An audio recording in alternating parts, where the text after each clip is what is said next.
Human सायकॉलॉजीनुसार एक गोष्ट आहे, की आपण एखादं चांगलं आचरण आपल्या प्रॅक्टिसमध्ये आणायचं असेल, तर तीच गोष्ट लागोपाठ 21 दिवस करावी लागते. बरोबर. मग आपल्याला त्याची सवय लागते. तर याचा परिणाम होतो आपल्या कॉन्शियस माइंडवरती. पण अजून आपल्याला ते सबकॉन्शियस माइंड पर्यंत पोहोचवायचं असेल, तर तीच प्रक्रिया, तीच गोष्ट आपल्याला 40 दिवस लागोपाठ करावी लागते. तर 40 दिवस लागोपाठ झाल्यानंतर मात्र मग आपण सबकॉन्शियस माइंड पर्यंत ती गोष्ट पोहोचते.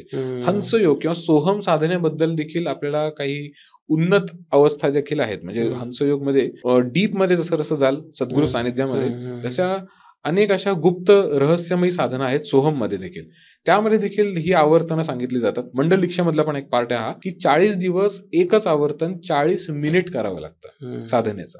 आणि 40 दिवस 40 मिनिट आपण ही साधना जेव्हा करतो, त्यावेळेला त्यानंतर आपल्याला जे काही संकल्प आहेत आपले, ते आपल्याला डोळ्यासमोर आपल्याला ते पूर्ण होताना दिसतात.